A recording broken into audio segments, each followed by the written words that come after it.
വർഷം മുൻപ് മരിച്ച അമ്മയുടെ ശബ്ദം ഈ ക്രിസ്മസ് കാലത്ത് പുനരുജ്ജീവിപ്പിക്കുകയാണ് ഒരു മകൻ.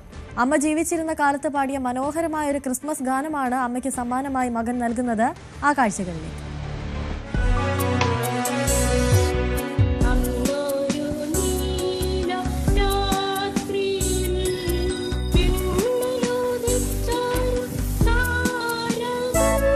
കാലം ഏറെ പിന്നിട്ടിട്ടും മായാതെ നിലനിൽക്കുന്ന ചില ശബ്ദങ്ങളുണ്ട്. ഓർമ്മകളെ തൊട്ടുണർത്തുന്ന, ഹൃദയത്തിൽ ഇന്നും മുഴങ്ങുന്ന ശബ്ദങ്ങൾ. അതും അരികിലില്ലാത്ത സ്വന്തം അമ്മയുടേതാകുമ്പോൾ മധുരം കൂടും, ഓർമ്മകൾ നിറയും. 24 വർഷം മുൻപ് മാവേലിക്കര പനച്ചമൂട് YMCA സംഘടിപ്പിച്ച ക്രിസ്തുമസ് പരിപാടിയിൽ YMCAയുടെ സജീവാംഗമായിരുന്ന പരേതയായ മോളിരാജൻ സ്നേഹത്തോടെ ആലപിച്ചത്.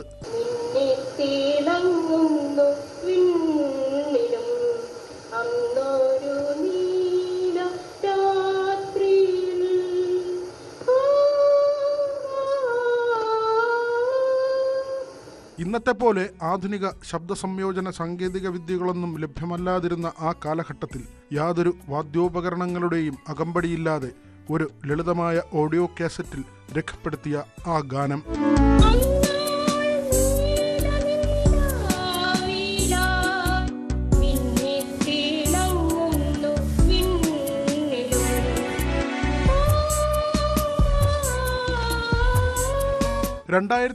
ഡിസംബർ 13 വിട്ടുപിരിഞ്ഞ പ്രിയമാതാവ് മോളിരാജന് സ്നേഹപൂർവമായ ആദരാഞ്ജലികൾ അർപ്പിച്ചുകൊണ്ട് ഓർമ്മകളുടെയും പ്രാർത്ഥനകളുടെയും സംഗീതമായി മാറിയ ഗാനം ആ അമ്മയ്ക്ക് ക്രിസ്മസ് സമ്മാനമായി മാറുകയാണ്. ന്യൂസ് 18 ആലപ്പുഴ.